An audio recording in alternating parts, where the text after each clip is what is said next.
ਜਸ ਪੰਜਾਬੀ ਦੇਖਦੇ ਹੋਏ ਸਾਰੇ ਦਰਸ਼ਕਾਂ ਨੂੰ ਮੇਰੇ ਵੱਲੋਂ ਪਿਆਰ ਭਰੀ ਸਤਿ ਸ਼੍ਰੀ ਅਕਾਲ। ਤੁਹਾਡਾ ਸਵਾਗਤ ਪ੍ਰੋਗਰਾਮ ਅੱਜ ਦਾ ਮੁੱਦਾ ਦੇ ਵਿੱਚ। ਮੈਂ ਤੁਹਾਡੀ ਹੋਸਟ ਆਸ਼ਮਿਤਾ ਸਾਰਿਆਂ ਨੂੰ ਇਸ ਸ਼ਾਮ ਦੇ ਪ੍ਰੋਗਰਾਮ ਦੇ ਵਿੱਚ ਇੱਕ ਵਾਰੀ ਫਿਰ ਨਿੱਘਾ ਸਵਾਗਤ ਕਰਦੇ ਹਾਂ।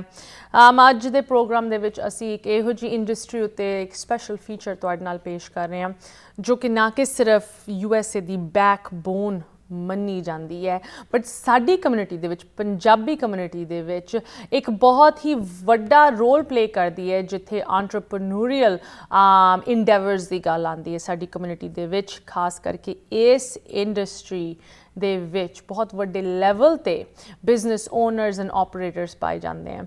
ਮੈਂ ਗੱਲ ਕਰ ਰਹੀ ਹਾਂ ਟਰੱਕਿੰਗ ਇੰਡਸਟਰੀ ਦੀ। ਯੂਨਾਈਟਿਡ ਸਟੇਟਸ ਦੇ ਵਿੱਚ ਟਰੱਕਿੰਗ ਇੰਡਸਟਰੀ ਇੱਕ ਇਹੋ ਜਿਹੀ ਯੂਨੀਕ ਤੁਸੀਂ ਕਹਿ ਲਓ ਵਰਟੀਕਲ ਹੈਗੀ ਜਿੰਨੇ ਇਸ ਇੰਨੇ ਵੱਡੇ ਮੁਲਕ ਨੂੰ ਜੋੜਤਾ, ਇਕੱਠਾ ਕਰਤਾ। ਟਰੱਕਿੰਗ ਇੰਡਸਟਰੀ ਕਰਕੇ ਬਾਈ ਕੋਸਟਲ ਤੁਸੀਂ ਕਹਿ ਲਓ ਕੋਈ ਫਰਕ ਨਹੀਂ ਰਹਿ ਗਿਆ ਨਿਊਯਾਰਕ ਕੈਲੀਫੋਰਨੀਆ ਦਾ। ਟਰੱਕਿੰਗ ਇੰਡਸਟਰੀ ਕਰਕੇ ਮਿਡ ਵੈਸਟ ਇੱਕ ਹੱਬ ਬਣ ਚੁੱਕਿਆ ਹੈ। ਟਰੱਕਿੰਗ ਇੰਡਸਟਰੀ ਕਰਕੇ ਕੈਲੀਫੋਰਨੀਆ ਦਾ ਪ੍ਰੋਡਿਊਸ, ਨਿਊਯਾਰਕ ਤੋਂ ਸ਼ਿਪਡ ਗੁੱਡਸ ਜੋ ਵੱਖ-ਵੱਖ ਪੋਰਟਸ ਹਨ ਇਸ ਕੰਟਰੀ ਦੇ ਏਰੀਆਜ਼ ਦੇ ਵਿੱਚ, ਉਹ ਸਾਰੇ ਜੁੜ ਚੁੱਕੇ ਹਨ।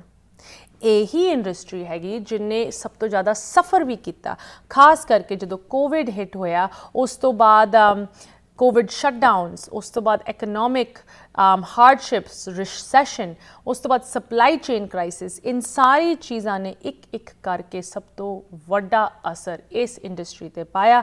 ਐਂਡ ਸਾਡੀ ਕਮਿਊਨਿਟੀ ਜੋ ਕਿ ਬਹੁਤ ਵੱਡੇ ਲੈਵਲ 'ਤੇ ਇਸ ਇੰਡਸਟਰੀ ਦੇ ਵਿੱਚ ਜੁੜੀ ਹੋਈ ਹੈ, ਇਹਦੇ ਉੱਤੇ ਰਿਲਾਈ ਕਰਦੀ ਹੈ, ਉਹ ਵੀ ਬਹੁਤ ਨੈਗੇਟਿਵਲੀ ਇੰਪੈਕਟ ਹੋਈ। ਬਟ ਅੱਜ ਦੀ ਡੇਟ ਦੇ ਵਿੱਚ ਇਹ ਇੰਡਸਟਰੀ ਅਤੇ ਓਵਰਆਲ ਸਪਲਾਈ ਚੇਨ ਵਾਪਸ ਆ ਰਹੀ ਹੈ, ਉਹਦੀ ਹੈਲਥ ਹੋਰ ਤੰਦਰੁਸਤ ਹੋ ਰਹੀ ਹੈ।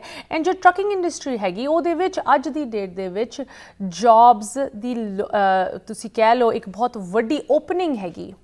ਟਰੱਕਿੰਗ ਇੰਡਸਟਰੀ ਦੇ ਵਿੱਚ ਰਫ ਐਸਟੀਮੇਟ ਸਾਨੂੰ ਅੱਜ ਐਕਸਪਰਟਸ ਦੱਸਦੇ ਹੈ ਕਿ 80 ਤੋਂ 90 ਹਜ਼ਾਰ ਤੱਕ ਓਪਨ ਵੇਕੈਂਸੀਜ਼ ਹਨ ਡਰਾਈਵਰਸ ਲਈ। ਸੋ ਇਸ ਇੰਡਸਟਰੀ ਦੇ ਵਿੱਚ ਗਰੋਥ ਇੱਕ ਵਾਰੀ ਫਿਰ ਹੋ ਰਹੀ ਹੈ, ਪਰ ਜਿੱਥੇ ਗਰੋਥ ਹੋ ਰਹੀ ਹੈ ਉੱਥੇ ਅੱਜ ਦੀ ਖਬਰ ਸਾਨੂੰ ਇੱਕ ਬਹੁਤ ਵੱਡਾ ਸਦਮਾ ਦਿੰਦੀ ਹੈ। ਇਨਫੈਕਟ ਖਾਸ ਕਰਕੇ ਜੋ ਸਾਡੇ ਦਰਸ਼ਕ ਟਰੱਕਿੰਗ ਇੰਡਸਟਰੀ ਦੇ ਨਾਲ ਜੁੜੇ ਹੋਏ ਹਨ ਉਹਨਾਂ ਨੂੰ ਇਹ ਖਬਰ ਕੱਲ੍ਹ ਮਿਲ ਚੁੱਕੀ ਹੋਣੀ ਹੈ। ਪਰ ਟਰੱਕਿੰਗ ਇੰਡਸਟਰੀ ਦਾ ਇੱਕ ਜਾਇੰਟ ਯੈਲੋ ਟਰੱਕਿੰਗ ਜੋ ਕਿ 99 ਸਾਲਾਂ ਤੋਂ ਐਗਜ਼ਿਸਟ ਕਰਦਾ ਹੈ, ਉਹ ਹੁਣ ਬੈਂਕਰਪਸੀ, ਬਿਲਕੁਲ ਕੋਲੈਪਸ ਤੱਕ ਪਹੁੰਚ ਚੁੱਕਿਆ ਹੈ। ਇਨਫੈਕਟ ਵੱਡੀ ਹੈਡਲਾਈਨਸ ਸਾਨੂੰ ਦੱਸਦੀਆਂ ਕਿਸ ਤਰ੍ਹਾਂ ਯੈਲੋ ਟਰੱਕਿੰਗ ਜੋ ਕਿ is the third largest carrier in the country, FedEx and Dominion ਤੋਂ ਬਾਅਦ ਯੈਲੋ ਟਰੱਕਿੰਗ ਦੀ ਸਭ ਤੋਂ ਲਾਰਜੈਸਟ ਫਰੇਟ ਹੈਗੀ। ਅੱਜ ਦੀ ਡੇਟ ਦੇ ਵਿੱਚ ਉਹ ਆਲਮੋਸਟ ਇਨਸੋਲਵੈਂਟ ਹੈਗੇ। ਐਂਡ ਦਿਸ ਟਰੱਕਿੰਗ ਕੰਪਨੀ ਜਿਹਨੂੰ ਕੈਟੇਗਰਾਈਜ਼ ਕੀਤਾ ਜਾਂਦਾ ਹੈ as an LTL, less than truckload company, ਜੋ ਕਿ ਪੂਰੀ ਸ਼ਿਪਮੈਂਟਸ ਨਹੀਂ, ਮਿਕਸ ਮੈਚ ਛੋਟੀ ਅੱਧੀ ਵੀ ਸ਼ਿਪਮੈਂਟਸ ਲੈ ਕੇ ਟਰਾਂਸਪੋਰਟ ਕਰਦੇ ਹੈ, ਕਿ ਇਸ ਕੰਪਨੀ ਦੇ ਸ਼ਟਡਾਊਨ ਦੇ ਨਾਲ ਆਲਮੋਸਟ 30,000 ਲੋਕੀ ਬੇਰੁਜ਼ਗਾਰ ਹੋਣਗੇ। ਇਨ 30,000 ਬੇਰੁਜ਼ਗਾਰ ਵਿੱਚੋਂ 22,000 ਯੂਨੀਅਨ ਟਰੱਕ ਡਰਾਈਵਰਸ ਹਨ। In fact if you look in more headlines, ਖਾਸ ਕਰਕੇ ਇਨ ਡਰਾਈਵਰਸ ਲਈ ਐਂਡ ਉਨ ਬਾਕੀ 8,000 ਵਰਕਰਸ ਲਈ ਜੋ ਨਾਨ ਯੂਨੀਅਨ ਹੈਗੇ, ਅੱਜ ਇੱਕ ਬਹੁਤ ਵੱਡਾ ਸਵਾਲ ਉੱਠ ਰਿਹਾ ਹੈ ਕਿ ਉਹਨਾਂ ਦੇ ਲਈ ਇਸ ਜੌਬ ਮਾਰਕੀਟ ਦੇ ਵਿੱਚ ਅਗਲਾ ਕਦਮ ਕੀ ਹੋਣਾ ਚਾਹੀਦਾ ਹੈ। ਐਂਡ ਜਿੱਥੇ ਇਨ ਵਰਕਰਸ ਆਲਮੋਸਟ 30,000 ਇੰਪਲੋਈਜ਼ ਦੇ ਲਈ ਬਹੁਤ ਤੁਸੀਂ ਕਹਿ ਲਓ ਔਖਾ ਸਮਾਂ ਸ਼ੁਰੂ ਹੋਣ ਜਾ ਰਿਹਾ ਹੈ, ਓਵਰਆਲ ਇੰਡਸਟਰੀ 'ਤੇ ਕੀ ਇੰਪੈਕਟ ਪੈ ਰਿਹਾ। ਇਨਫੈਕਟ ਅਗਰ ਅਸੀਂ ਹੋਰ ਹੈਡਲਾਈਨਸ ਵੇਖਦੇ ਹਾਂ ਇਸ ਸਟੋਰੀ ਨੂੰ ਲੈ ਕੇ, ਓਵਰਆਲ ਇੰਡਸਟਰੀ ਕਹਿ ਰਹੀ ਹੈ ਕਿ ਇਹ ਜੋ ਬੈਂਕਰਪਸੀ ਹੈ ਯੈਲੋ ਟਰੱਕਿੰਗ ਦੀ, ਇਹ ਕੋਈ ਓਵਰਨਾਈਟ ਨਹੀਂ ਹੋਈ, ਇਹ ਕੋਈ ਨਵੀਂ ਖਬਰ ਨਹੀਂ ਹੈਗੀ ਕਿ ਕਿੰਨੇ ਮਿਸ ਸਟੈਪਸ ਇਸ ਕੰਪਨੀ ਵੱਲੋਂ ਲਿੱਤੇ ਗਏ, ਕਿੰਨੇ ਆਬਸਟੀਕਲਸ ਫੇਸ ਕੀਤੇ ਗਏ, as for back as the last recession, ਜਿਨ੍ਹਾਂ ਦੇ ਵਿੱਚ ਅੰਦਾਜ਼ਾ ਹੋ ਗਿਆ ਸੀ ਐਕਸਪਰਟਸ ਨੂੰ ਕਿ ਇਹ ਕੰਪਨੀ ਦੇ ਵਿੱਚ ਬਹੁਤ ਵੱਡੀ ਪ੍ਰੋਬਲਮਸ ਐਗਜ਼ਿਸਟ ਕਰਦੀਆਂ। ਉਨ ਪ੍ਰੋਬਲਮਸ ਨੂੰ ਨਹੀਂ ਅਗਰ ਉਹਨਾਂ ਦਾ ਸੁਧਾਰ ਨਹੀਂ ਕੀਤਾ ਗਿਆ ਦੈਨ ਨੋ ਡਾਊਟ ਬੈਂਕਰਪਸੀ ਤੱਕ ਹੀ ਗੱਲ ਪਹੁੰਚਣੀ ਹੈ। ਇਨਫੈਕਟ ਕੁਝ ਐਕਸਪਰਟਸ ਕਹਿੰਦੇ ਆ ਕਿ ਇਹ ਬੈਂਕਰਪਸੀ ਜਿੱਥੇ ਅੱਜ ਲੱਗਦਾ ਹੈ ਕਿ ਆਲਮੋਸਟ ਸਰਟਨ ਹੈਗੀ, ਉਹਨਾਂ ਨੂੰ ਹੈਰਾਨੀ ਹੁੰਦੀ ਹੈ ਕਿ ਇਹ ਪਹਿਲੇ ਕਿਉਂ ਨਹੀਂ ਹੋਈ, ਪਹਿਲੇ ਕਿਸ ਤਰ੍ਹਾਂ ਨਹੀਂ ਹੋਈ ਕਿ ਇੱਥੇ ਤੱਕ ਵੀ ਇਹ ਕੰਪਨੀ ਸਰਵਾਈਵ ਕਰ ਗਈ। ਇਹ ਵੀ ਬਹੁਤ ਵੱਡੀ ਗੱਲ ਹੈਗੀ। ਬਟ ਫॉर ਅਸ ਜੋ ਐਵਰੇਜ ਕੰਜ਼ਿਊਮਰ ਹੈ, ਜੋ ਐਵਰੇਜ ਅਮਰੀਕਨ ਹੈ ਜਾਂ ਜੋ ਐਵਰੇਜ ਟਰੱਕ ਇੰਡਸਟਰੀ ਦੇ ਨਾਲ ਜੁੜਿਆ ਹੋਇਆ ਇੰਡੀਵਿਜੂਅਲ ਹੈਗਾ, ਉਹਨਾਂ ਲਈ ਇਹ ਖਬਰ ਕੀ ਮਾਇਨੇ ਰੱਖਦੀ ਹੈ। In fact if we look at more headlines, ਸਾਨੂੰ ਇਹ ਪਤਾ ਲੱਗਦਾ ਹੈ ਕਿ ਇਸ ਇੰਡਸਟਰੀ ਦੇ ਵਿੱਚ, ਓਵਰਆਲ ਫਰੇਟ ਇੰਡਸਟਰੀ ਦੇ ਵਿੱਚ ਸ਼ਾਇਦ ਇੱਕ ਸਲੋ ਡਾਊਨ ਅਸੀਂ ਇਸ ਸਾਲ ਐਕਸਪੈਕਟ ਕਰ ਸਕਦੇ ਹਾਂ। ਭਾਵੇਂ ਸ਼ਾਇਦ ਰਿਸੈਸ਼ਨ ਤੋਂ ਅਸੀਂ ਬਚ ਚੁੱਕੇ ਹਾਂ, but industry specific down turns ਅਸੀਂ ਜ਼ਰੂਰ ਐਕਸਪੈਕਟ ਕਰ ਸਕਦੇ ਹਾਂ। ਖਾਸ ਕਰਕੇ ਜਿੱਥੇ ਤੱਕ ਫਰੇਟ, ਟਰੱਕਿੰਗ, ਟਰਾਂਸਪੋਰਟੇਸ਼ਨ ਇੰਡਸਟਰੀ ਦੀ ਗੱਲ ਆਉਂਦੀ ਹੈ, ਇੱਕ ਬਹੁਤ ਇੰਪੋਰਟੈਂਟ ਮੋੜ ਤੇ ਇਹ ਇੰਡਸਟਰੀ ਖੜੀ ਹੈ। ਖਾਸ ਕਰਕੇ ਇਸ ਸ਼ਟਡਾਊਨ ਦੇ ਨਾਲ ਆਉਣ ਵਾਲੇ ਸਮੇਂ ਦੇ ਵਿੱਚ ਕੀ ਇੰਪੈਕਟ ਪੈਣ ਵਾਲਾ ਹੈ, ਨਾ ਕਿ ਸਿਰਫ ਇੰਡਸਟਰੀ ਤੇ, ਹੋਰ ਕੈਰੀਅਰਸ ਉੱਤੇ, ਵੱਡੇ ਕੈਰੀਅਰਸ ਉੱਤੇ, ਬਟ ਮੋਸਟ ਇੰਪੋਰਟੈਂਟਲੀ ਉਨ ਸਮਾਲ ਅਤੇ ਮੀਡੀਅਮ ਸਾਈਜ਼ ਫਰੇਟ ਓਨਰਸ ਉੱਤੇ ਜੋ ਕਿ ਸਾਡੀ ਕਮਿਊਨਿਟੀ ਦੇ ਵਿੱਚ ਐਗਜ਼ਿਸਟ ਕਰਦੇ ਆ। ਅੱਜ ਇਸ ਟੌਪਿਕ ਨੂੰ ਲੈ ਕੇ ਸਾਡੇ ਨਾਲ ਇੱਕ ਇੰਡਸਟਰੀ ਐਕਸਪਰਟ ਜੁੜੇ ਹਨ। ਤੁਸੀਂ ਵੀ ਜੁੜੇ ਰਹੋ। ਅਸੀਂ ਫੁੱਲ ਬ੍ਰੇਕਡਾਊਨ ਤੁਹਾਨੂੰ ਦੇਵਾਂਗੇ, ਨਾ ਕਿ ਸਿਰਫ ਇਸ ਟਰੱਕਿੰਗ ਇੰਡਸਟਰੀ ਦੀ ਵੱਡੀ ਅਪਡੇਟ ਨੂੰ ਲੈ ਕੇ, ਬਟ ਕਿਸ ਤਰ੍ਹਾਂ ਇਹਦਾ ਇੰਪੈਕਟ ਤੁਹਾਡੀ ਡੇ ਟੂ ਡੇ ਲਾਈਫ ਉੱਤੇ ਪਏਗਾ। ਇਹ ਗੱਲ, ਇਹ ਡਿਸਕਸ਼ਨ ਜਾਰੀ ਰਹੇਗੀ। ਮਿਲਦੇ ਹਾਂ ਬ੍ਰੇਕ ਤੋਂ ਉਸ ਪਾਰ। 99 ਸਾਲਾਂ ਦੀ ਪੁਰਾਣੀ trucking company, trucking giant Yellow is on the verge of collapse, and ਇਸ collapse ਦਾ ਨਾ ਕਿ ਸਿਰਫ ਜੋ ਵੱਡਾ ਨਤੀਜਾ ਅਸੀਂ ਸੁਣ ਰਹੇ ਹਾਂ ਕਿ almost 30,000 union employees ਅਫੈਕਟਡ ਹੋ ਸਕਦੇ ਹੈ ਇਸ ਕਲੋਜ਼ਰ ਦੇ ਨਾਲ, ਬਟ ਪੂਰੀ ਇੰਡਸਟਰੀ ਦੇ ਵਿੱਚ ਕਿਸ ਤਰ੍ਹਾਂ ਦਾ ਇੰਪੈਕਟ ਪਏਗਾ, ਓਵਰਆਲ ਇਕੋਨਮੀ ਤੇ ਕੀ ਇੰਪੈਕਟ ਪਏਗਾ। ਸਾਨੂੰ ਸਾਰਿਆਂ ਨੂੰ ਪਤਾ ਹੈ ਕਿ ਪਿਛਲੇ 2-3 ਸਾਲਾਂ ਤੋਂ ਸਪਲਾਈ ਚੇਨ ਕ੍ਰਾਈਸਿਸ ਕਰਕੇ ਕਿਸ ਤਰ੍ਹਾਂ ਦੇ ਲੌਂਗ ਟਰਮ ਇੰਪੈਕਟ ਸੁਸਾਇਟੀ ਵਿੱਚ ਵੇਖਣ ਨੂੰ ਮਿਲ ਰਿਹਾ, ਵੱਖ-ਵੱਖ ਇੰਡਸਟਰੀਜ਼ ਵਿੱਚ ਵੇਖਣ ਨੂੰ ਮਿਲ ਰਿਹਾ। ਸੋ ਇਸ ਟਰੱਕਿੰਗ ਜਾਇੰਟ ਦੇ ਕੋਲੈਪਸ ਦੇ ਨਾਲ ਇੰਡਸਟਰੀ ਅਤੇ ਯੂਐਸ ਇਕੋਨਮੀ ਤੇ ਕੀ ਇੰਪੈਕਟ ਪੈਣ ਜਾ ਰਿਹਾ, ਇਨ ਚੀਜ਼ਾਂ ਬਾਰੇ ਡਿਸਕਸ਼ਨ ਕਰਨ ਲਈ ਅੱਜ ਸ਼ਾਮ ਦੇ ਗੈਸਟ ਸਾਨੂੰ ਜੁਆਇਨ ਕਰ ਰਹੇ ਨੇ। ਇੰਡਸਟਰੀ ਪ੍ਰੋਫੈਸ਼ਨਲ ਜੋ ਖਾਸ ਕਰਕੇ ਉਸ ਏਰੀਆ ਤੋਂ ਬਿਲੋਂਗ ਕਰਦੇ ਆ ਜਿੱਥੇ ਅਸੀਂ ਕਹਿੰਦੇ ਆ ਕਿ ਟਰਾਂਸਪੋਰਟੇਸ਼ਨ ਯੂਨਾਈਟਿਡ ਸਟੇਟਸ ਦੀ ਤੁਸੀਂ ਕਹਿ ਲਓ ਹਾਰਟ ਮੰਨੀ ਜਾਂਦੀ ਹੈ, in the Midwest. Joining us today in this evening's programme once again mister Siddharth Mahant. ਸਭ ਤੋਂ ਪਹਿਲੇ ਸਿਧਾਰਥ ਜੀ, ਤੁਹਾਨੂੰ ਪ੍ਰੋਗਰਾਮ ਦੇ ਵਿੱਚ ਸਵਾਗਤ। ਸਤਿ ਸ੍ਰੀ ਅਕਾਲ। ਹਾਂਜੀ, ਸਤਿ ਸ੍ਰੀ ਅਕਾਲ ਸਾਰਿਆਂ ਨੂੰ। So good to have you Siddharth ji. ਪਿਆਰ ਨਾਲ ਸਾਰੇ ਤੁਹਾਨੂੰ ਸਿਡ ਬੁਲਾਉਂਦੇ ਹੈ। ਤੁਸੀਂ ਪਹਿਲੇ ਵੀ ਸਾਡੇ ਨਾਲ ਜੁੜ ਚੁੱਕੇ ਹੋ। ਖਾਸ ਕਰਕੇ ਜਦੋਂ ਟਰੱਕਿੰਗ ਟਰਾਂਸਪੋਰਟੇਸ਼ਨ ਇੰਡਸਟਰੀ ਦੀ ਗੱਲ ਆਉਂਦੀ ਹੈ, ਤੁਹਾਡੀ ਸੰਸਥਾ federal motor carrier safety administration ਇਸ ਇੰਡਸਟਰੀ ਦੇ ਨਾਲ ਜੁੜੇ ਹੋਏ ਵੱਖ-ਵੱਖ ਪ੍ਰੋਫੈਸ਼ਨਲਸ ਨੂੰ ਇਕੱਠਾ ਕਰਦੀ ਹੈ, ਉਹਨਾਂ ਨੂੰ ਇੱਕ ਮੁੱਠੀ ਬਣਾ ਕੇ ਉਹਨਾਂ ਦੀ ਵੋਇਸ ਨੂੰ ਵਧਾਉਂਦੀ ਹੈ। ਸੋ ਜਦੋਂ ਅੱਜ ਇੰਡਸਟਰੀ ਪ੍ਰੋਫੈਸ਼ਨਲਸ ਯੈਲੋ ਟਰੱਕਿੰਗ ਦੇ ਕੋਲੈਪਸ ਨੂੰ ਐਂਕਸ਼ੀਅਸਲੀ ਵੇਖ ਰਹੇ ਹੈ, ਤੁਸੀਂ ਮੈਨੂੰ ਦੱਸ ਰਹੇ ਸੀ that this is something that ਇਹ overnight ਨਹੀਂ ਹੋਇਆ। So let's go to the very beginning. Siddhartha ਜੀ, ਇਹ ਜੋ ਕੰਪਨੀ ਹੈਗੀ ਜਿਹਦੇ almost 100 ਸਾਲ ਪੂਰੇ ਹੋਣ ਵਾਲੇ ਸੀਗੇ, today is nickels and dimes the worth that it had. ਇਹਦਾ large overview ਮੈਂ ਚਾਹਾਂਗੀ, ਇਹਦੇ ਨਾਲ ਸ਼ੁਰੂ ਕਰਦੇ ਹਾਂ। ਹਾਂਜੀ, ਦੇਖੋ I have researched a little bit about ਇਹ ਕੰਪਨੀ ਬਾਰੇ। ਬਹੁਤ ਜ਼ਿਆਦਾ ਵੀ ਨਹੀਂ ਹੈ ਜਿਹੜੀਆਂ ਉਹਨਾਂ ਇੰਟਰਨਲੀ ਜਿਹੜੀ ਪ੍ਰੋਬਲਮਸ ਹੈ, ਕਿਉਂਕਿ ਮੈਂ ਮੈਨੇਜਮੈਂਟ ਦਾ ਪਾਰਟ ਨਹੀਂ ਹੈਗਾ, ਬਟ ਮੇਰੀ ਸੋਚ ਦੇ ਹਿਸਾਬ ਨਾਲ ਜੋ ਦੀ ਪ੍ਰੋਬਲਮ ਸ਼ੁਰੂ ਹੋਈ ਹੈ ਕਿ ਆਲਮੋਸਟ 20 ਸਾਲ ਪਹਿਲਾਂ ਸ਼ੁਰੂ ਹੋ ਗਈ ਸੀਗੀ, ਜਦੋਂ ਛੋਟੀਆਂ ਕੰਪਨੀਆਂ ਜਾਂ ਆਪਦੇ ਕੰਪੀਟੀਟਰ ਸੀ ਉਹਨਾਂ ਨੂੰ ਐਕਵਾਇਰ ਕਰਨਾ ਸ਼ੁਰੂ ਕਰਤਾ ਸੀਗਾ ਜੀ। ਸਾਡੇ ਇੰਡਸਟਰੀ 'ਚ 2 ਡਿਫਰੈਂਟ ਤਰੀਕੇ ਦੀਆਂ ਟਰੱਕਿੰਗ ਹੁੰਦੀਆਂ, ਇੱਕ ਫੁੱਲ ਟਰੱਕ ਲੋਡ, ਠੀਕ ਹੈ, ਜਿਹਦੇ ਸਿਰਫ ਇੱਕੋ ਹੀ ਕੰਪਨੀ ਦਾ ਫਰੇਟ ਪਾਇਆ ਜਾਊਗਾ ਤੇ A to B ਉਹ ਟਰਾਂਸਪੋਰਟ ਕੀਤਾ ਜਾਊਗਾ। ਦੂਜਾ ਹੁੰਦਾ ਹੈ LTL, less and truck load, ਜਿਹਦੇ ਕਿ ਛੋਟੇ ਪਾਰਸਲ, ਕਿਸੇ ਦਾ 1 ਬਾਕਸ ਹੋ ਗਿਆ, ਕਿਸੇ ਦੇ 5 ਬਾਕਸ ਹੋ ਗਏ, ਉਹਨਾਂ ਨੂੰ ਟਰਾਂਸਪੋਰਟ ਕੀਤਾ ਜਾਂਦਾ ਹੈ A to B, ਠੀਕ ਹੈ। ਉਹਦੇ 'ਚ ਪੈਸਾ ਜ਼ਿਆਦਾ ਹੁੰਦਾ ਹੈਗਾ, ਲੇਕਿਨ ਹੈਡਕ ਵੀ ਜ਼ਿਆਦਾ ਹੁੰਦੀ ਹੈ। ਤੇ ਜਿਹੜੀ ਇਹ ਕੰਪਨੀ ਸੀ LOC, ਇਹਦਾ ਸਪੈਸ਼ਲਾਈਜ਼ ਸੀ LTL ਦੇ ਵਿੱਚ, ਇਹ ਸਪੈਸ਼ਲਾਈਜ਼ ਸੀ। ਤਾਂ 20 ਸਾਲ ਪਹਿਲਾਂ ਇਹਨਾਂ ਨੇ ਅਕਵਾਇਰ ਕਰਨਾ ਸ਼ੁਰੂ ਕੀਤਾ ਸੀਗਾ, ਤੇ ਉਸ ਟਾਈਮ 'ਚ ਵੀ ਇਹਨਾਂ ਨੇ ਕਾਫੀ ਜ਼ਿਆਦਾ ਮਾਰਕੀਟ 'ਚ ਪੈਸਾ ਚੱਕਿਆ ਸੀ, ਮਿਲੀਅਨਸ ਆਫ ਡਾਲਰਸ ਚੱਕ ਕੇ ਛੋਟੀ ਕੰਪਨੀਆਂ ਜਿਹੜੀਆਂ ਸੀ, ਆਪਦੇ ਕੰਪੀਟੀਟਰ ਸੀ, ਉਹਨਾਂ ਨੂੰ ਅਕਵਾਇਰ ਕਰਨਾ ਸ਼ੁਰੂ ਕਰਤਾ ਸੀ।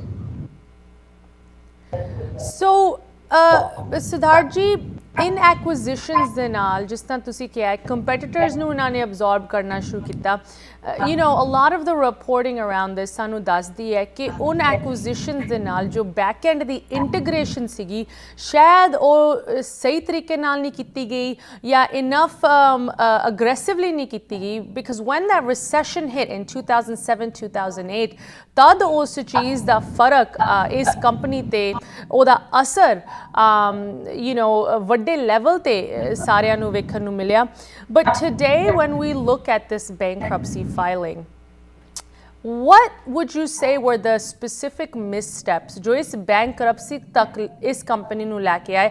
I mean this is despite the fact that kuch saalan pehle 2017 de vich excuse me not 17 de vich during the covid years this company received $700 million from the government. I mean treasury department ne aap admit ਕੀਤਾ ਹੈ ਉਹਨਾਂ ਦੀ internal ਫਾਈਲਿੰਗਸ ਦੱਸਦੀ ਹੈ ਕਿ ਇਹ loan ਤਾਂ ਮਿਲਣਾ ਵੀ ਨਹੀਂ ਚਾਹੀਦਾ ਸੀ ਇਸ ਕੰਪਨੀ ਨੂੰ ਬਿਕਾਜ਼ ਦੇ erroneously ਗਲਤ ਤਰੀਕੇ ਨਾਲ ਕਲਾਸੀਫਾਈ ਕੀਤਾ ਸੀ ਕਿ ਇਹ ਕੰਪਨੀ ਨੈਸ਼ਨਲ ਡਿਫੈਂਸ ਦੇ ਵਿੱਚ ਇਸਤੇਮਾਲ ਹੁੰਦੀ ਹੈ which is not the case but ਫਿਰ ਵੀ ਉਹਨਾਂ ਨੂੰ ਇਹ ਲੋਨ ਦਿੱਤਾ ਗਿਆ $700 million and ਤਦ ਵੀ bankruptcy ਤੱਕ ਇਹ ਪਹੁੰਚ ਗਈ. How does that happen?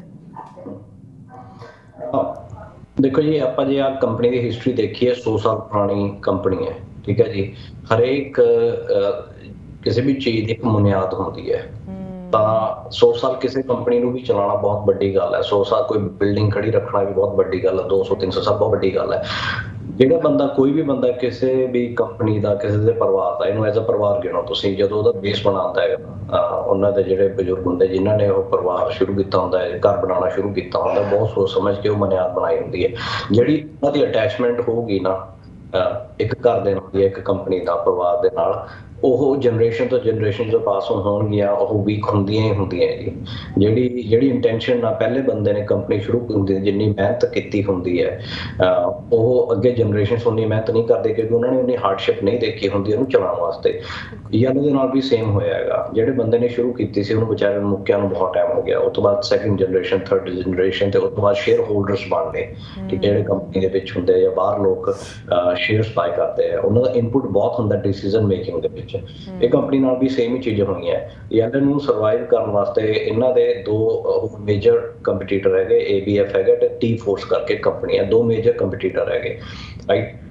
ਕਈ ਵਾਰ ਕੀ ਹੁੰਦੀ ਹੈ ਬਈ ਜਦੋਂ ਬੰਦੇ ਦੀ ਇੱਛਾਵਾਂ ਬਹੁਤ ਵੱਡੀਆਂ ਹੋ ਜਾਂਦੀਆਂ ਤਾਂ ਉਹ ਸ਼ਾਰਟਕਟ ਲੈਣੀ ਸ਼ੁਰੂ ਕਰ ਦਿੰਦਾ ਹੈਗਾ. Unfortunately it is what it is. ਇਹਦੇ ਨਾਲ ਕੋਈ ਐਥਨੀਸਿਟੀ ਦੀ ਗੱਲ ਨਹੀਂ ਹੈਗੀ. ਆਪਾਂ ਕਹਿੰਦੇ ਵੀ ਆਪਣੇ ਜਿਹੜੇ ਦੇਸੀ ਭਰਾ ਹੈਗੇ ਜਾਂ ਆਪਣੀ ਇੱਛਾਵਾਂ ਬਹੁਤ ਵੱਡੀਆਂ ਨੇ ਇਹ ਹਰੇਕ ਕਲਚਰ 'ਚ ਹੀ ਹੁੰਦੀਆਂ ਜੀ ਹਰੇਕ ਕਲਚਰ 'ਚ ਹੁੰਦੀਆਂ. ਸੋ ਤੁਸੀਂ ਕਹਿ ਰਹੇ ਹੋ ਕਿ ਜਿੱਦਾਂ ਅਸੀਂ ਅਕਸਰ ਸੁਣਦੇ ਹਾਂ ਕਿ ਯੂ نو ਪੈਰ ਚਾਦਰ ਵੇਖ ਕੇ ਪਸਾਰੋ ਇਹ ਸਿਰਫ ਪੰਜਾਬੀ ਕਹਾਵਤ ਸਿਰਫ ਪੰਜਾਬੀ ਵਾਲੀ ਨਹੀਂ ਹੈਗੀ ਬੜੇ ਅਕ੍ਰੋਸ ਦ ਬੋਰਡ ਲਾਗੂ ਹੁੰਦੀ ਹੈ. You know a big part of this conversation all of the reporting ਜੋ ਸਾਰੀ ਨਿਊਜ਼ ਇਸ ਕੋਲੈਪਸ ਬਾਰੇ ਬਾਹਰ ਆ ਰਹੀ ਹੈ that also includes a heavy emphasis on the union ਜੋ ਵੱਡੇ ਲੈਵਲ ਤੇ ਇਸ ਕੰਪਨੀ ਦੇ ਵਿੱਚ EMPLOYEES ਜਮ੍ਹਾਂ ਕਰਦੀ ਸੀ. almost 22,000 union EMPLOYEES union ਦਾ ਨਾਂ Teamsters ਹੈਗਾ. before we get into the specific role ਕਿ ਇਸ union ਨੇ ਇਸ collapse ਅਤੇ negotiations ਦੇ ਵਿੱਚ ਕੀ ਰੋਲ ਪਲੇ ਕੀਤਾ overall in the trucking industry Siddharth ji are most large freight carriers unionized? ਕੀ ਇਹ ਇੱਕ normal practice ਹੈਗੀ ਕਿ ਇੰਨੇ ਜ਼ਿਆਦਾ union employees ਕਿਸੇ ਵੀ freight company ਦੇ ਵਿੱਚ employ ਕੀਤੇ ਜਾਣ? Is that normal? ਜਿਹੜੀਆਂ ਵੱਡੀਆਂ ਕੰਪਨੀਆਂ ਉਹਨਾਂ ਦੇ ਵਿੱਚ ਤਾਂ ਯੂਨੀਅਨ ਹੁੰਦੀ ਹੈ ਹਾਂਜੀ. ਜੋ ਕੰਪਨੀ ਕੋਈ ਵੀ ਹੈ ਪੁਰਾਣੀਆਂ ਕੰਪਨੀਆਂ ਹੋਣਗੀਆਂ ਉਹਨਾਂ ਤੋਂ ਯੂਨੀਅਨ ਹੋਊਗੀ. ਸਪੈਸ਼ਲੀ ਜਿਹੜੇ ਪੋਰਟ ਦਾ ਕੰਮ ਕਰਦੇ ਆ ਉਹਨਾਂ 'ਚ ਹੋਣੀਆਂ. ਜਿਹੜੇ ਗਵਰਨਮੈਂਟ ਦੇ ਨਾਲ ਡੀਲ ਕਰਨਗੇ ਉਹਨਾਂ ਯੂਨੀਅਨ ਹਮੇਸ਼ਾ ਇਨਵੋਲਵ ਹੁੰਦੀ ਹੈ ਪ੍ਰੈਕਟਿਸ ਇੰਪਲੋਇਮੈਂਟ ਵਾਸਤੇ ਤੇ ਉਹਨਾਂ ਦੇ ਬੈਨੀਫਿਟ ਵਾਸਤੇ ਹਮੇਸ਼ਾ. ਤੇ ਜਿਹੜੀ ਟੀਮ ਹੈਗੀ ਉਹ ਤਾਂ ਜਿਹੜੀ ਸਾਨੂੰ ਵੱਡੀ ਮੰਨੀ ਜਾਂਦੀ ਹੈ. I mean, Teamsters, you know, ਉਹਨਾਂ ਦਾ ਇੱਕ ਜਿੱਦਾਂ ਕਹਿੰਦੇ ਨਾ like heavy presence ਹੈਗੀ certainly in the labor force and ਉਹਨਾਂ ਦੇ ਵੱਲੋਂ ਉਹਨਾਂ ਦੇ ਜੋ ਨੁਮਾਇੰਦੇ ਹੈਗੇ ਉਹਨਾਂ ਦੇ ਵੱਲੋਂ ਵੀ ਕਾਫੀ finger pointing ਕੀਤੀ ਗਈ ਇਸ collapse ਅਤੇ negotiations ਨੂੰ ਲੈ ਕੇ you know, we don't have to get into too much details, but obviously you're a businessman, you're an entrepreneur, and ਤੁਸੀਂ ਇਸ ਇੰਡਸਟਰੀ ਦੇ ਵਿੱਚ ਜੋ ਲੋਕੀ ਕੰਮ ਕਰਦੇ ਉਹਨਾਂ ਦੇ ਨਾਲ ਵੀ ਕਰੀਬੀ ਦੇ ਨਾਲ ਜੁੜੇ ਹੋਏ ਹੋ what role do you feel that the union ਕੀ ਉਹਨਾਂ ਦੀ ਕੋਈ responsibility ਤੁਹਾਡੇ personal opinion ਦੇ ਵਿੱਚ ਇੱਥੇ ਹੈਗੀ in the collapse of yellow? Economy ਵੈਸੇ ਕ੍ਰੈਸ਼ ਹੋ ਚੁੱਕੀ ਹੈ ਸਾਰਿਆਂ ਨੂੰ ਆਪਾਂ ਨੂੰ ਪਤਾ ਇਸ ਚੀਜ਼ ਦਾ ਪੂਰੀ ਦੁਨੀਆ ਨੂੰ ਪਤਾ ਹੈਗਾ ਇੱਥੋਂ ਅਮਰੀਕਾ ਤੋਂ ਸ਼ੁਰੂ ਹੋ ਕੇ ਸਾਰੀ ਦੁਨੀਆ ਤੇ ਇਫੈਕਟ ਕਰਦਾ ਕੋਈ ਵੀ ਬਿਜ਼ਨਸ ਦੇਖੋ ਅੱਜ ਟਾਈਮ ਤੇ ਸਹੀ ਤਰੀਕੇ ਨਾਲ ਨਹੀਂ ਚੱਲ ਰਿਹਾ ਜੋ ਅੱਜ ਤੋਂ 2-3 ਸਾਲ ਪਹਿਲਾਂ ਚੱਲ ਰਿਹਾ ਸੀਗਾ ਠੀਕ ਹੈ ਐਜੇ ਟਾਈਮ ਤੇ ਜਦੋਂ ਮਾਹੌਲ ਖਰਾਬ ਹੋ ਰਿਹਾ ਨਾ ਉਹਦੇ ਵਿੱਚ ਕਦੇ ਵੀ ਪੈਟਰੋਲ ਨਹੀਂ ਪਾਈ ਜਾਂਦਾ ਅੱਗ ਦੇ ਵਿੱਚ ਤੋ ਯੂਨੀਅਨ ਠੀਕ ਹੈ ਉਹ ਆਪਦੀ ਨੈਗੋਸ਼ੀਏਸ਼ਨ ਕਰ ਰਹੀ ਸੀਗੀ ਕਿਉਂਕਿ ਇਹਦੇ ਵਿੱਚ ਬਹੁਤ ਜ਼ਿਆਦਾ ਇਸ਼ੂ ਹੈ ਸੀ ਹੈਲਥ ਐਂਡ ਪੈਨਸ਼ਨ ਦੇ ਜਿਹੜੇ ਪਲਾਨਸ ਹੋਏ ਸੀ ਡਿਸਪਿਊਟ ਸੀ ਉਹ ਯੈਲੋ ਉਹ ਕਰਦੀ ਸੀਗੀ ਹਾਂਜੀ ਯੈਲੋ ਕੋਲੇ ਪੈਸਾ ਹੀ ਨਹੀਂ ਸੀਗਾ ਹੁਣ ਤਾਂ ਉਸ ਟਾਈਮ ਯੂਨੀਅਨ ਜੇ ਥੋੜੀ ਜਿਹੀ ਟਾਈਮ ਨਾਲ ਚੱਲਦੀ ਜਾਂ ਸਟ੍ਰਾਈਕ ਨਾ ਕਰਦੇ ਉਹ ਵੀ ਚਲੋ ਯਾਰ ਪੂਰਾ ਟਾਈਮ ਹੈਗਾ ਇੱਕ ਵਾਰ ਨਵੇੜ ਲਓ ਇਹਨੂੰ ਮਾਰਕੀਟ ਵਿੱਚ ਬਹੁਤ ਡਾਊਨ ਹੈ ਤੇ ਜਦੋਂ ਟਾਈਮ ਥੋੜਾ ਸਹੀ ਆਊਗਾ ਹੋਰ ਸਾਲ ਰੁਕ ਜਾਓ ਇੰਨਾ ਟਾਈਮ ਰੁਕੇ ਸਾਲ ਹੋਰ ਹਨਾ ਉਦੋਂ ਆਪਾਂ ਨੈਗੋਸ਼ੀਏਟ ਕਰ ਲਾਂਗੇ ਬਟ ਅਗੇਨ ਸੀ ਹਰੇਕ ਥਾਂ ਤੇ ਪ੍ਰੋਬਲਮ ਆਉਂਦੀ ਮੈਂ ਯੂਨੀਅਨ ਤੇ ਨਹੀਂ ਪੁਆਇੰਟ ਆਊਟ ਕਰੂੰਗਾ ਜਾਂ ਜੋ ਉਹਨਾਂ ਲੀਡਰ ਤੇ ਮੈਂ ਕਰੂੰਗਾ ਕਿਤੇ ਵੀ ਐਡਮਿਨਿਸਟ੍ਰੇਸ਼ਨ ਦੇ ਵਿੱਚ ਆਪਾਂ ਦੇਖੀਏ ਪੀਸੀ ਦੇ ਵਿੱਚ ਪਾਰਲੀਮੈਂਟ ਦੇ ਵਿੱਚ ਜਾਂ ਕੋਈ ਵੀ ਡਿਪਲੋਮੈਟ ਆਫਿਸਿਸ ਹੈਗੇ ਆ ਇਹਨਾਂ 'ਚ ਇਹ ਬਹੁਤ ਵੱਡੀ ਇਸ਼ੂ ਹੈ ਕਿ ਐਜੇ ਲੋਕ ਇਲੈਕਟ ਹੋ ਕੇ ਬੈਠੇ ਹੋਏ ਹੈ ਜੋ ਕਿ ਇੱਕ ਸਪੈਸੀਫਿਕ ਇੰਡਸਟਰੀ ਜਿਹਨੂੰ ਰੈਪਰੈਜ਼ੈਂਟ ਕਰ ਰਹੇ ਉਹਨੂੰ ਅੰਡਰਸਟੈਂਡਿੰਗ ਦਾ ਬੇਸਿਕ ਰੂਟਸ ਦਾ ਨਹੀਂ ਪਤਾ ਉਹਨਾਂ ਨੂੰ ਕਿਉਂਕਿ ਕਦੇ ਉਹ ਰਹੇ ਹੀ ਨਹੀਂ ਉਹਦੇ ਵਿੱਚੋਂ ਹੈਲਥ ਡਿਪਾਰਟਮੈਂਟ ਵਾਲੇ ਬੰਦੇ ਨੂੰ ਚੱਕ ਕੇ ਟਰਾਂਸਪੋਰਟੇਸ਼ਨ ਵਾਲੇ ਬੰਦੇ ਨੂੰ ਚੱਕ ਕੇ ਡਿਫੈਂਸ ਦੇ ਵਿੱਚ ਡਿਫੈਂਸ ਵਾਲੇ ਨੂੰ ਚੱਕ ਕੇ ਐਜੂਕੇਸ਼ਨ ਦੇ ਵਿੱਚ ਐਂ ਕਰਕੇ ਸਵਿਚ ਅਰਾਊਂਡ ਕਰਦੇ ਜਿਨ੍ਹਾਂ ਨੂੰ ਬੈਕਗ੍ਰਾਉਂਡ ਕੁਝ ਨਹੀਂ ਪਤਾ ਉਹਨਾਂ ਨੂੰ ਰਿਲਾਈ ਕਰਨਾ ਪੈਂਦਾ ਆਪਦੇ ਆਫਿਸ ਸਟਾਫ ਦੇ ਉੱਤੇ ਸੋ ਯਾ I mean, Siddharth ji, you know, just some larger issue ਦੀ ਤੁਸੀਂ ਇੱਥੇ ਗੱਲ ਕਰ ਰਹੇ ਹੋ you know, ultimately ਇਹਦਾ impact ਭਾਵੇਂ ਉਹ ਟਰੱਕਿੰਗ ਇੰਡਸਟਰੀ ਹੋਏ ਕਿਸੇ ਵੀ ਹੋਰ ਬਿਜ਼ਨਸ ਤੇ ਹੋਏ ਜਾਂ ਕਿਸੇ ਸੋਸ਼ਲ ਕਾਜ਼ ਤੇ ਇਨ ਸਾਰੀ ਚੀਜ਼ਾਂ ਤੇ ਪੈ ਰਿਹਾ ਹੈ ਐਂਡ ਇਹਦਾ ਨਤੀਜਾ I sincerely hope ਕਿ ਅਸੀਂ ਅਗਲੇ ਸਾਲ ਦੇ ਇਲੈਕਸ਼ਨਸ ਦੇ ਵਿੱਚ ਦੇਖਾਂਗੇ at least some correction of this but coming back to the topic I want to talk about the overall impact supply chain ਉੱਤੇ ਸਪਲਾਈ ਚੇਨ ਕ੍ਰਾਈਸਿਸ ਨਾ ਸੁਣ ਕੇ ਨਾ ਸਾਰਿਆਂ ਦੀ ਨਾ ਐਂਗਜ਼ਾਈਟੀ ਵੱਧ ਜਾਂਦੀ ਹੈ ਕਿ ਹੁਣ ਕੀ ਹੋਣ ਜਾ ਰਿਹਾ ਹੈ ਇਸ ਏਰੀਆ ਦੇ ਵਿੱਚ right so I want to talk about how this collapse plays into the economy plays into the supply chain ਇੱਥੇ ਇੱਕ ਛੋਟੀ ਜਿਹੀ ਬ੍ਰੇਕ ਲੈਣ ਦਾ ਸਮਾਂ ਗਿਆ ਸਿਧਾਰਥ ਜੀ ਇਸ ਤਰ੍ਹਾਂ ਸਾਡੇ ਨਾਲ ਜੁੜੇ ਰਹੋ ਅੱਜ ਅਸੀਂ ਟਰੱਕਿੰਗ ਇੰਡਸਟਰੀ ਨੂੰ ਲੈ ਕੇ ਇੱਕ ਸਪੈਸ਼ਲ ਫੀਚਰ ਤੁਹਾਡੇ ਨਾਲ ਪੇਸ਼ ਕਰ ਰਹੇ ਹਾਂ ਟਰੱਕਿੰਗ ਇੰਡਸਟਰੀ ਦੇ ਵਿੱਚ ਇੱਕ ਜਾਇੰਟ 99 ਸਾਲ ਪੁਰਾਣੀ ਕੰਪਨੀ ਯੈਲੋ ਟਰੱਕਿੰਗ ਹੁਣ ਕੋਲੈਪਸ ਅਤੇ ਬੈਂਕਰਪਸੀ ਦੇ ਮੋੜ ਤੇ ਖੜੀ ਹੈ ਤੇ ਉਹਨਾਂ ਦੇ ਆਲਮੋਸਟ 30,000 EMPLOYEES भी ਅਨਐਮਪਲੋਇਡ ਹੋਣ ਜਾਣ ਵਾਲੇ ਹੈ ਬਟ ਇਨ ਸਾਰੀ ਚੀਜ਼ਾਂ ਨੂੰ ਲੈ ਕੇ ਅਗਰ ਅਸੀਂ ਵੱਡੀ ਪਿਕਚਰ ਨੂੰ ਵੇਖਦੇ ਹਾਂ US ਇਕਨੋਮੀ ਨੂੰ ਵੇਖਦੇ ਹਾਂ ਜੋ ਮਸੀ ਥੋੜੀ ਜਿਹੀ ਕਰੈਕਟ ਹੋ ਰਹੀ ਹੈ ਉਹਦੇ ਉੱਤੇ ਕੀ ਇੰਪੈਕਟ ਪਏਗਾ ਸਪਲਾਈ ਚੇਨ ਉੱਤੇ ਕੀ ਇੰਪੈਕਟ ਪਏਗਾ ਖਾਸ ਕਰਕੇ ਗੋਇੰਗ ਇਨਟੂ ਦਾ ਹੌਲੀਡੇ ਸੀਜ਼ਨ ਇਨ ਏਰੀਆਜ਼ ਦੇ ਵਿੱਚ ਯੈਲੋ ਟਰੱਕਿੰਗ ਦੇ ਕੋਲੈਪਸ ਦਾ ਕੀ ਇੰਪੈਕਟ ਹੋਏਗਾ ਇਹਨੂੰ ਡਿਸਕਸ ਕਰਨ ਲਈ ਇੱਕ ਵਾਰੀ ਫਿਰ ਸਾਡੇ ਅੱਜ ਸ਼ਾਮ ਦੇ ਗੈਸਟ ਸਾਡੇ ਨਾਲ ਜੁੜੇ ਹੋਏ ਹਨ ਸਿਧਾਰਥ ਮਹੰਤ ਜੀ welcome back Siddharth ji, you know, ਇਹ ਜੋ yellow trucking ਦਾ collapse ਹੈ as an industry expert ਖਾਸ ਕਰਕੇ ਤੁਸੀਂ ਨਾ ਕਿ ਸਿਰਫ professional ਤੌਰ ਤੇ but organizational ਤੌਰ ਤੇ ਇਸ industry ਦੇ ਵਿੱਚ ਵੱਡੇ level ਤੇ ਜੁੜੇ ਹੋਏ ਹੋ you don't seem too surprised it seems that ਇਹ kind of expected ਸੀ ਕਾਫੀ ਸਾਲਾਂ ਦੇ ਕਾਫੀ missteps ਇਸ ਮੋੜ ਤੱਕ yellow ਨੂੰ ਲੈ ਕੇ ਆਇਆ but let's look at the overall US economy ਸਭ ਤੋਂ ਪਹਿਲੇ ਤਾਂ ਸਪਲਾਈ ਚੇਨ ਬਾਰੇ ਮੈਂ ਚਾਹਾਂਗੀ ਤੁਸੀਂ ਜ਼ਰੂਰ ਥੋੜੀ ਸੀ ਜਾਣਕਾਰੀ ਸਾਡੇ ਵਿਊਅਰਸ ਨਾਲ ਸ਼ੇਅਰ ਕਰੋ ਕਿ ਜਿੱਥੇ ਤੱਕ ਸਪਲਾਈ ਚੇਨ ਦੀ ਗੱਲ ਆਉਂਦੀ ਹੈ will this collapse impact the overall supply chain and even though ਇਹਨਾਂ ਦੇ less than truckload ਵਾਲੇ shipments ਸੀਗੇ so they're you know doing smaller shipments mix match Amazon Walmart etc you know after FedEx and Dominion, this was still the third largest carrier, है ना? So ਜਦੋਂ ਅਸੀਂ ਇਸ carrier ਦੀ shutdown ਦੀ ਗੱਲ ਕਰਦੇ ਹਾਂ, how does that affect the overall supply chain? ਅਸ਼ਮੀਤਾ ਜੀ, ਇਹਦੇ ਵਿੱਚ ਸਪਲਾਈ ਦਾ ਵੈਸੇ ਹੀ ਬਹੁਤ ਘੱਟ ਹੈ ਅੱਜ ਦੀ ਮਾਰਕੀਟ ਦੇ ਵਿੱਚ, ਹੈ ਨਾ? ਮੈਨੂਫੈਕਚਰਿੰਗ ਨਹੀਂ ਹੈਗੀ। ਜੇ ਆਪਾਂ ਕਹੀਏ ਵੀ ਯੈਲੋ ਬੰਦ ਹੋ ਗਈ, ਮੇਰੇ ਵਾਸਤੇ ਸਰਪ੍ਰਾਈਜ਼ ਹੈ ਵੀ ਸਟਿਲ ਇੰਨਾ ਟਾਈਮ ਲੱਗ ਗਿਆ ਇਹਨੂੰ, ਕਿਉਂਕਿ ਜੇ ਆਪਾਂ ਇਹਦੇ ਸ਼ੇਅਰ ਮਾਰਕੀਟ ਦੀ ਵੈਲਿਊਜ਼ ਦੇਖੀਏ ਪਿੱਛੇ ਬਹੁਤ ਜ਼ਿਆਦਾ ਡ੍ਰੌਪ ਹੋਈ ਹੈ, ਤਾਂ ਉਹਨਾਂ ਨੇ ਆਪਦਿਆਂ ਨੂੰ ਬਹੁਤ ਟਾਈਮ ਤੱਕ ਹੋਲਡ ਕੀਤਾ। ਤਾਂ ਇਹ ਨਹੀਂ ਪਤਾ ਵੀ ਕੰਪਨੀ 2 ਸਾਲ ਪਹਿਲਾਂ ਬੰਦ ਹੋ ਜਾਂਦੀ। ਇਹ ਕਿ ਬਹੁਤ ਕੰਪਨੀਆਂ ਹੈਗੀਆਂ ਜੋ ਕਿ ਬਹੁਤ ਛੇਤੀ ਦੇਖੋ ਸੁਣ ਜਾਣਗੀਆਂ, ਇਹ ਚਲੀ ਗਈ ਉਹ ਚਲੀ ਗਈ। ਤਾਂ ਇਹਦੇ ਕੰਪਨੀ ਬੰਦ ਹੋਏ ਨਾਲ ਕੋਈ ਬਹੁਤ ਜ਼ਿਆਦਾ ਫਰਕ ਨਹੀਂ ਪੈਣਾ ਮਾਰਕੀਟ ਵਿੱਚ। ਰੀਜ਼ਨ ਬੀਇੰਗ ਹੈਗੀ ਕਿ ਐਵਰੀ ਡੇ ਤੇ ਓਵਰ 700,000 ਸ਼ਿਪਮੈਂਟ ਹੁੰਦੀ ਹੈ LTL ਦੀਆਂ, ਠੀਕ ਹੈ ਜੀ। ਤੇ ਇਹ ਤਾਂ ਜਿਹੜੀ ਉਹਦੀ ਸਿਰਫ ਇੱਕ maybe 6 to 7% C friction of.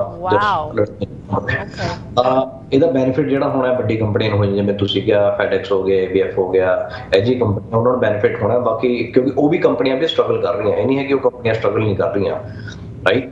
ਤਾਂ ਬਾਲਾ ਕੋਈ ਇਹਦੇ 'ਚ ਕੋਈ ਫਰਕ ਨਹੀਂ ਪੈਣਾ। ਜੇ ਇਹ ਫੁੱਲ ਟਰੱਕ ਲੋਡ ਹੁੰਦਾ ਤਾਂ ਸ਼ਾਇਦ ਮਾਰਕੀਟ 'ਚ ਕੋਈ ਫਰਕ ਪੈ ਜਾਂਦਾ, ਲੇਕਿਨ ਇਹਦੇ ਨਾਲ ਕੋਈ ਫਰਕ ਨਹੀਂ ਪੈਣਾ। I don't think so. I mean, that's definitely good to hear ਕਿ ਜੋ ਵੱਡੀ ਕੰਪਨੀਜ਼ ਹਨ ਓਵਰਆਲ ਇਸ ਕੰਪਨੀ ਦੇ ਫਰੇਟਸ ਨੂੰ, ਸ਼ਿਪਮੈਂਟਸ ਨੂੰ ਅਬਜ਼ੌਰਬ ਕਰ ਪਾਉਣਗੀਆਂ। What about the overall economy? ਜਦੋਂ ਅਸੀਂ ਇਕੋਨਮੀ ਦੀ ਗੱਲ ਕਰਦੇ ਹਾਂ, you know, the Fed just raised the interest rate again last week. Inflation ਦੇ numbers finally ਥੋੜੇ ਥੱਲੇ ਆਉਣ ਜਾ ਰਹੇ ਹੈ। ਹੁਣ ਰਿਸੈਸ਼ਨ ਨੂੰ ਲੈ ਕੇ ਵੀ ਐਕਸਪਰਟਸ ਕਹਿ ਰਹੇ ਕਿ ਸ਼ਾਇਦ ਰਿਸੈਸ਼ਨ ਇੰਨੀ ਬੁਰੀ ਤਰ੍ਹਾਂ ਨਾ ਹੋਏ ਜਿਸ ਤਰ੍ਹਾਂ ਅਸੀਂ ਪਹਿਲੇ ਫੋਰਕਾਸਟ ਕਰ ਰਹੇ ਸੀ। So does this collapse say anything about the overall economy? Is the economy now strong enough ਕਿ ਇਹੋ ਜਿਹੀ ਚੀਜ਼ ਨੂੰ ਬਰਦਾਸ਼ਤ ਕਰ ਪਾਏ, ਜਾਂ ਕਿਤੇ ਨਾ ਕਿਤੇ ਇਹਦਾ ਵੀ ਇੰਪੈਕਟ ਮਹਿਸੂਸ ਹੋਏਗਾ? ਸਾਰਿਆਂ ਨੂੰ ਵੱਡਾ ਜਿਹਾ ਇੰਪੈਕਟ ਆਪਣੇ ਇਸ ਟਾਈਮ ਇਕਨੋਮਿਕ ਦਾ ਜਾਂ ਤੁਸੀਂ ਪੈਂਡੈਮਿਕ ਦੇ ਆਫਟਰ ਇਫੈਕਟ ਦਾ ਹੋਇਆ ਹੈ, ਤਾਂ ਉਹ ਆਪਣੇ ਟਰੱਕਿੰਗ ਇੰਡਸਟਰੀ ਨੂੰ ਹੋਇਆ ਹੈ। ਦੂਜਾ ਕਾਊਂਟ ਕਰਦੇ ਸੀ ਹਾਊਸਿੰਗ ਨੂੰ ਹੋਇਆ, ਹਾਊਸਿੰਗ ਨੂੰ ਕੋਈ ਫਰਕ ਨਹੀਂ ਪਿਆ। ਅੱਜ ਦੇ ਟਾਈਮ 'ਚ ਵੀ ਘਰ ਲੋਕਾਂ ਨੂੰ ਮਿਲ ਰਹੇ, ਈਵਨ ਦੋ ਇੰਟਰਸਟ ਰੇਟ ਵੀ ਇੰਨਾ ਜ਼ਿਆਦਾ ਉੱਤੇ ਹੋਣ ਤੋਂ ਬਾਵਜੂਦ ਨਹੀਂ ਘਰ ਮਿਲ ਰਹੇ। ਸੋ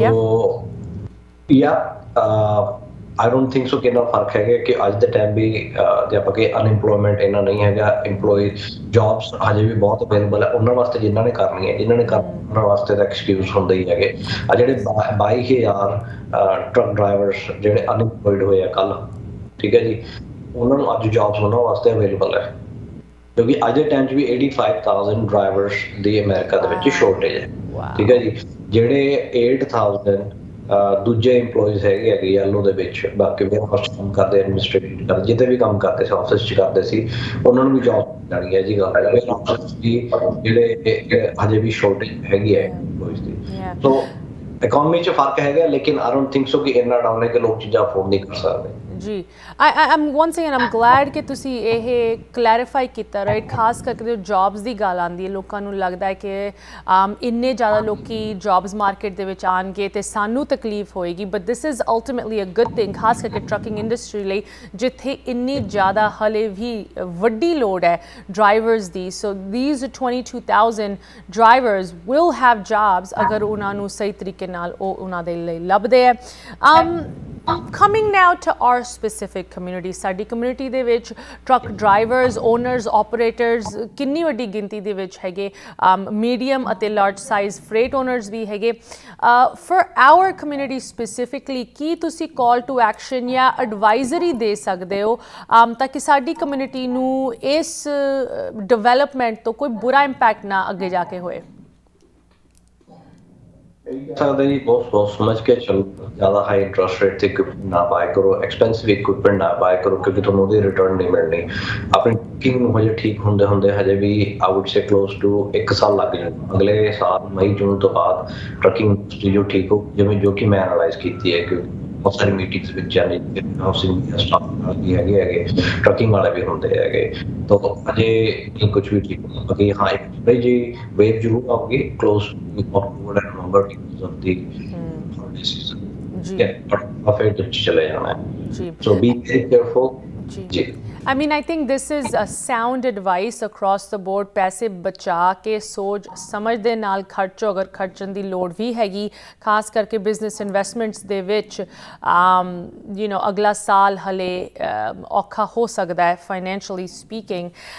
Siddharth ji, I want to change directions just a little bit. ਤੁਸੀਂ ਥੋੜਾ ਜਿਹਾ ਜ਼ਿਕਰ ਇਹਦਾ ਪਹਿਲੇ ਵੀ ਕੀਤਾ ਸੀ, ਰਾਈਟ? ਜਦੋਂ ਅਸੀਂ ਵਾਸ਼ਿੰਗਟਨ ਡੀਸੀ ਦੇ ਵਿੱਚ ਵੇਖਦੇ ਹਾਂ, USA ਦੀ ਕੈਪੀਟਲ, ਜਿੱਥੇ ਵੱਖ-ਵੱਖ ਡਿਸਟ੍ਰਿਕਟ, ਸਟੇਟ, ਸੂਬਿਆਂ ਤੋਂ ਇਲੈਕਟਿਡ ਅਫੀਸ਼ੀਅਲਸ ਜਾ ਕੇ US ਕੈਪੀਟਲ ਦੇ ਵਿੱਚ ਆਪਣੇ ਡਿਸਟ੍ਰਿਕਟਸ ਲਈ, ਆਪਣੀ ਲੋਕਲ ਕਮਿਊਨਿਟੀਜ਼ ਲਈ, ਆਪਣੀ ਸਟੇਟਸ ਲਈ ਲੜਦੇ ਹੈ, ਉੱਥੇ ਤੁਹਾਨੂੰ ਕੁਝ ਗਿਲੇ, ਕੁਝ ਸ਼ਿਕਵੇ ਹੈਗੇ ਕਿ ਸਹੀ ਤਰੀਕੇ ਨਾਲ ਨਹੀਂ ਉਹ ਲੜਾਈ ਲੜੀ ਜਾ ਰਹੀ, and you want to do something about it, right?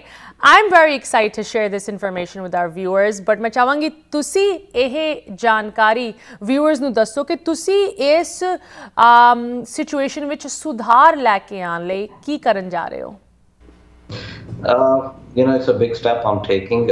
So मैं District 5 of Indiana, so US Congress वास्ते run करने जा रहे हैं federal, and so that's the step I'm taking. I'm very involved in transportation industry, so मेरे तो जितना कुछ भी हो सकता ਤੇ ਉਸ ਤੋਂ ਇਲਾਵਾ ਇਮੀਗ੍ਰੇਸ਼ਨ ਦੇ ਵਿੱਚ ਬਹੁਤ ਸਾਰੇ ਇਸ਼ੂ ਹੈ, ਰਾਈਟ? ਉਹਦੇ ਵਿੱਚ ਹੈਲਪ ਕਰਨ ਦੀ ਕੋਸ਼ਿਸ਼ ਕਰੂੰਗਾ.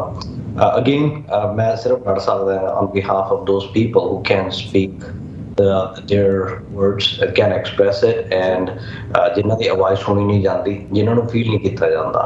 So it doesn't matter, that's not only the Indian community, I'm talking about those communities, either it's a trucking community, small business community, ਸਾਰਿਆਂ ਵਾਸਤੇ ਮੈਂ ਪੂਰਾ ਟਰਾਈ ਕਰੂੰਗਾ ਜੀ ਉੱਤੇ ਤੱਕ ਆਵਾਜ਼ ਪਹੁੰਚਾਊਂਗਾ ਵੀ ਆਹ ਗਲਤ ਹੈ ਤੇ ਇਹਨੂੰ ਸਹੀ ਕੀਤਾ ਜਾਵੇ. ਬਹੁਤ ਸਾਰੇ ਇਸ਼ੂ ਇੰਡਸਟਰੀ ਦੇ ਵਿੱਚ ਆਪਾਂ ਸ਼ਾਮ ਹੋ ਜੂਗੀ, but that's what I'm trying my best to get to the DC to speak. Amazing. Once again, Siddharth Mahant ji running for Congress, running to represent District 5 in Washington, D.C. Siddharth ji, there's a long, long road ahead of you, but ਸਾਡੇ ਸਾਰਿਆਂ ਵੱਲੋਂ we wish you the best of luck. Community ਵੱਲੋਂ ਸਾਨੂੰ ਬਹੁਤ ਮਾਣ ਮਹਿਸੂਸ ਹੁੰਦਾ ਹੈ ਜਦੋਂ ਸਾਡੇ ਵਿੱਚੋਂ ਕੋਈ ਉੱਭਰ ਕੇ ਇਸ ਖੇਡ ਦੇ ਵਿੱਚ ਆਪ ਦੀ ਜਿੱਦਾਂ ਕਹਿੰਦੇ ਨਾ ਐਂਟਰੀ ਅਨਾਉਂਸ ਕਰਦੇ. So we're very excited to hear this. Once again, you're running for Congress. The election is next year, but the race is already on. Siddharth Mahant ji, as always, a pleasure to have you on the program. And trucking industry ਦੇ ਵਿੱਚ ਜੋ ਕੁਝ ਇਹ developments ਹੈਗੀਆਂ ਇਹਨਾਂ ਦੇ ਬਾਰੇ ਤੁਸੀਂ ਜਾਣਕਾਰੀ ਸਾਡੇ ਨਾਲ ਸ਼ੇਅਰ ਕੀਤੀ, ਆਪ ਦੀ ਐਕਸਪਰਟ ਇਨਸਾਈਟ ਸ਼ੇਅਰ ਕੀਤੀ. We appreciate your time as always. ਜ਼ਰੂਰ ਸਾਡੇ ਨਾਲ ਆ ਕੇ ਫਿਰ ਜੁੜੋ. We're going to have a lot of issues to talk about once this race is properly underway, but until then, Siddharth ji, have a good rest of your evening. Sat Sri Akal. Haji, Sat Sri Akal ji. Darshak, ਤੁਸੀਂ ਕਿਥੇ ਨਾ ਜਾਓ.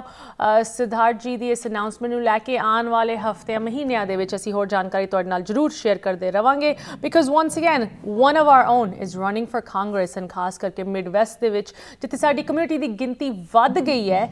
ਇਹੋ ਜਿਹੀ announcement ਸਾਨੂੰ ਸਾਰਿਆਂ ਨੂੰ celebrate ਕਰਨੀਆਂ ਚਾਹੀਦੀਆਂ, ਸਪੋਰਟ ਕਰਨੀਆਂ ਚਾਹੀਦੀਆਂ.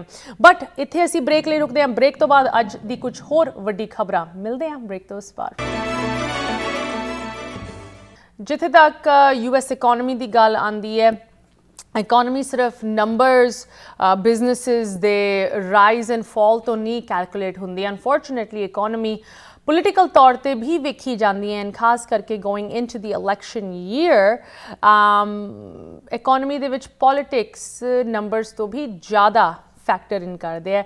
ਬਟ ਜਿੱਥੇ ਤੱਕ ਪੋਲੀਟਿਕਸ ਦੀ ਗੱਲ ਆਉਂਦੀ ਹੈ, ਅਖੀਰ ਦੇ ਅੱਜ ਸੈਗਮੈਂਟ ਦੇ ਵਿੱਚ I just want to give you a update ਕਿ ਕਿੱਥੇ ਸਾਰੇ ਕੈਂਡੀਡੇਟਸ ਖੜੇ ਹਨ, because as you know polling ਇੱਕ ਵਾਰੀ ਫਿਰ ਜ਼ੋਰ ਸ਼ੋਰ ਨਾਲ ਸ਼ੁਰੂ ਹੋ ਚੁੱਕੀ ਹੈ. ਐਂਡ ਆਈ ਨੋ ਖਾਸ ਕਰਕੇ 2016 ਦੇ ਇਲੈਕਸ਼ਨ ਤੋਂ ਬਾਅਦ ਤੁਹਾਨੂੰ ਸਾਰਿਆਂ ਨੂੰ ਯਾਦ ਹੋਣਾ ਹੈ ਜਦੋਂ Hillary Clinton versus Donald Trump ਲੜ ਰਹੇ ਸੀ, ਸਾਰੇ ਪੋਲਸ ਨੇ ਪ੍ਰੈਡਿਕਟ ਕੀਤਾ ਕਿ ਹਿਲਰੀ ਕਲਿੰਟਨ ਉਹ ਇਲੈਕਸ਼ਨ ਜਿੱਤੂਗੀ. ਨਾ ਕਿ ਸਿਰਫ ਜਿੱਤੂਗੀ, ਬਹੁਤ ਵੱਡੇ ਮਾਰਜਨ ਦੇ ਨਾਲ ਜਿੱਤੂਗੀ.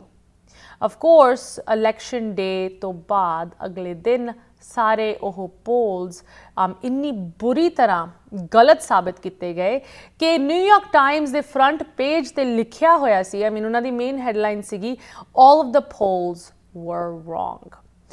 फिर भी जदों भी इलैक्शन साइकिल शुरू होंदा है पोलिंग सब तो अगे खड़ के उन इलैक्शनस दे विच आप दी फोरकास्टिंग करदी है किन्ने सही किन्ने गलत यह तां सानू अगले नवंबर ही पता लगू।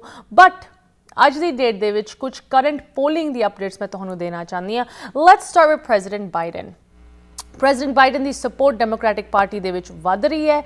इन फैक्ट ना कि सिर्फ डेमोक्रेटिक पार्टी दे विच बट कुछ पोलिंग सानू दसदी है कि जो स्विंग वोटर्स हैं जो इंडिपेंडेंट वोटर्स हैं जिन्होंने कहा जाता है दैट दोज वोटर्स मेक और ब्रेक इलैक्शंस उन्हां दे विच भी प्रेजिडेंट बाइडन की सपोर्ट चढ़ाई दे विच वेखी जा रही। In fact certain polls interviewed current Republicans जिन्होंने पिछले इलैक्शन दे विच ट्रंप लिए वोट किया उन्होंने भी कहा कि ईवन दो असी रिपब्लिकन है ईवन दो असी पहले इलैक्शन दे विच ट्रंप लिए वोट किया है अगर ऐतकी रिपब्लिकन नॉमिनी फिर ट्रंप बनता है असी बाइडन लिए वोट करांगे। सो इहो जी चीज़ां एक होपफुल पिक्चर प्रेजिडेंट बाइडन की कैंपेन नूं दिखांदियां डेमोक्रेट्स नूं दिखांदियां जिथे प्रेजिडेंट बाइडन की वधदी हुई उम्र अते करंट एक्नोमिक सोसाइटल कुछ डिजास्टर्स नूं लैके उन्हां दी रेटिंग उन्हां दी अप्रूवल रेटिंग उन्हां दे पोल नंबर्स बहुत डिग गए सी। इस तुसी कह लो डिप दे विच फाइनली उन्हां नूं कुछ उम्मीद देखण नूं मिल रही है। Now moving on to president Trump on the other side of the spectrum, even though जो डाई हार्ड रिपब्लिकन्स हैगे जिन्होंने रिपब्लिकन कैंडिडेट लिए ही वोट करना है वो भी पोलिंग दे विच खुले तौर पे कह रहे हैं कि सानू पता है कि ट्रंप ने क्राइम कमिट किया है।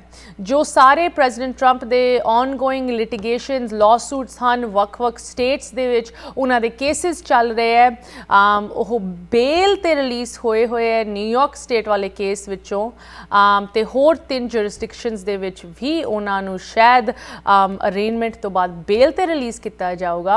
डिस्पाइट ऑल ऑफ दैट इन चीज़ों के बावजूद यह डाई हार्ड रिपब्लिकन्स पोलिंग दे विच यह दसदे है कि असी फिर भी ट्रंप लिए सपोर्ट करांगे। सो क्राइम्स और no crime they love Trump.